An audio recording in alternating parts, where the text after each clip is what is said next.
In lesson 25, we're going to talk about chirality one more time. But after that, we're going to start doing reactions. So I hope that you're getting this down because we're going to start combining molecules and making cool stuff happen soon. And all we need to know is this one more thing. I really want to hammer this home because it matters. So this is a molecule called 2-amino-3-hydroxybutanoic acid.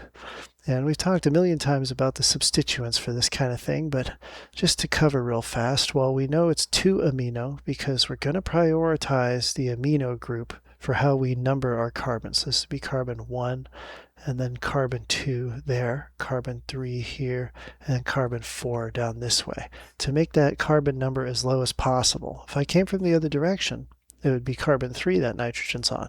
So this is 2-amino. Here's my amino group. 3-hydroxy, here's the hydroxy group. And then butanoic acid. Well, there's 4 carbons.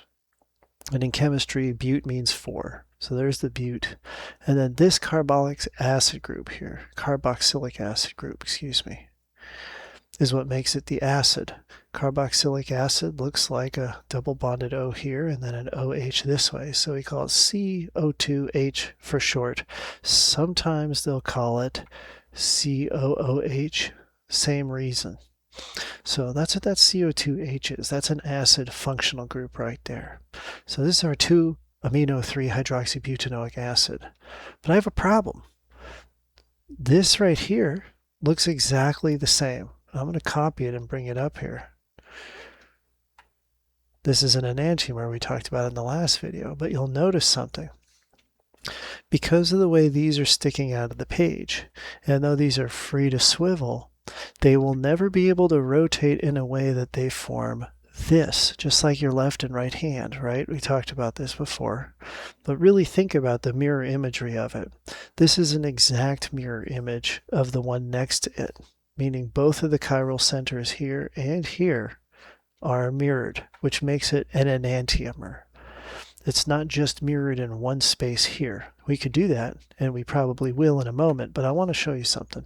I want to know what kind of 2-amino-3-hydroxybutanoic acid this is, because both of those make up that molecule.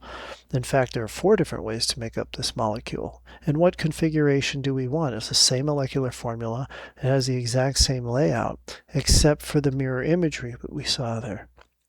So how do I know which one's which? And it matters. The last video we saw thalidomide. When you have the wrong stereoisomer, you can end up turning a beautiful drug into something that creates the most horrific birth defects. It's awful. So let's pay attention to this before we get into reactions. Now the rule is going to be, to simplify everything, is to take your chiral center you want to work with. So let's look at this carbon and figure out if we're supposed to count these clockwise or if we're supposed to count them counterclockwise. From the angle we're looking at, it could be either. So if I'm looking from this way, it could look one way, but if I'm looking from this way, it looks the opposite. So the trick here is to arrange it in the right way. And you're going to take this lowest atomic number, and I'm going to swivel it to the back. I want it to be away from us. So let's picture this from the side for a second. So I'm drawing this, but I'm looking down at it this way. Here we're looking into the page at it here. Okay, so I have an amino sticking up out at us, and we have a hydrogen sticking up out at us, and we have this carboxylic acid group, the CO2H group, down away from us as we're looking this way. Can you see that here, how it's away from us? Here it's away from where you're looking. Okay, so I'm going to rotate this down so the hydrogen is away from us, and the carboxylic acid will come up and the amino will come over and take hydrogen's place. So what's that look like when we redraw the molecule? Try and picture this. Don't just try and do rules and math. Try and picture this. So we'll make the hydrogen go away like that, and we'll bring our carboxylic acid group this way, and now our amino is over here. And once we have this arranged, we are going to prioritize this group, this group, this group, and this group according to their atomic number. So nitrogen's the highest. This will be our starting point. And the next highest is going to be this, because even though these are both carbons are attached to, this one attaches to more carbons, and this one attaches to oxygens, which is a higher atomic number. So this will be number 2. And then down here will be number 3, this carbon it's attaching to. And then hydrogen, of course, will be number 4. So you draw your spiral for 1, 2, 3 like this. And that's clockwise. So this is going to be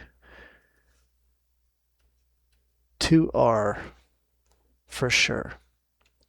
Let me take away that molecule so we can work on the next one. And then I'll write that 2R up there. Okay. 2R. That part's going in. And now let's bring out this second part here. Let's rotate this hydrogen down underneath and out of the way and see what that looks like. So here's my carbon spine. Here's my hydrogen. And that means that the methyl group made its way up here.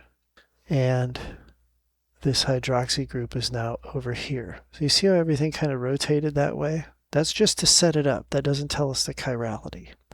Now let's do our priorities again. What's the highest atomic number? Well, that's oxygen. So this will be number 1 over here. And then the question is, do we go to this methyl group or do we do the carbons that are up here?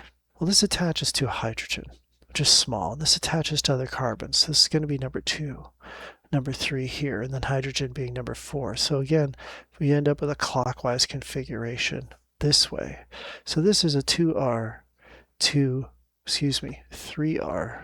2-amino-3-hydroxybutanoic acid. And because there's multiple configurations of the chirality of this acid, you have to say which way those are set up.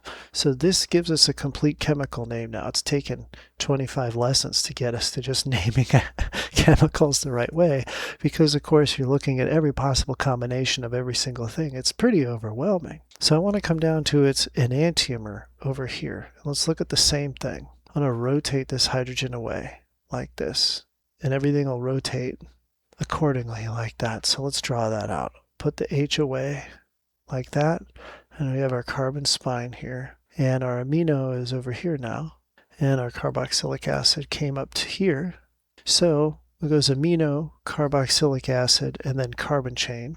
So that's going to be 1, 2, 3. We have a left spiral. So this one is going to be 2S for sure.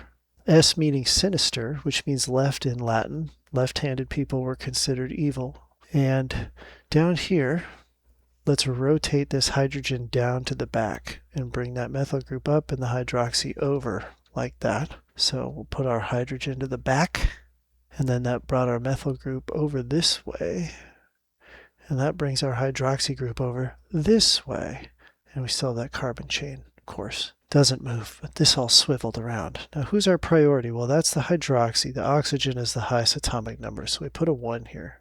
And then the carbon to carbon here is higher than carbon to hydrogen here. So we're going to get this counterclockwise. So we get a 2S, 3S version of 2-amino-3-hydroxybutanoic acid. And that is to say, if you have an enantiomer, an exact mirror image of two things. Let's bring this guy up here and show it. I'll move this stuff out of the way and label it down at the bottom here just for completeness sake. If you have an exact mirror image like this, their stereochemistry will go all R's to S's and all S's to R's. So however they're lined up, however they're arranged, an enantiomer will be exactly the opposite in that way.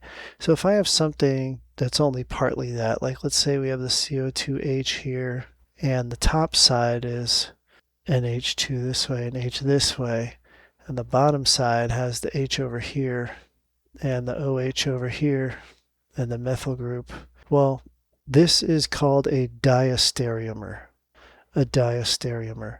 It means partly mirrored, partly not mirrored, because this is 2S, 3R, like that. And you'll notice that the hydrogens are opposite each other now, so maybe it's easier to see how these aren't the same in this way. And it matters because the distances between these large functional groups will determine how easy it is for reactions to occur, or what kind of molecules might be able to squeeze between them, and what kind of reaction you're going to get, where you're going to attack this from, etc. So pay close attention to the chirality of this, because it's the last thing you really need to feel like you understand to move into reactions. To watch this full playlist in order, click on the video here on the left, or to go to the next video, just click on the video here on the right.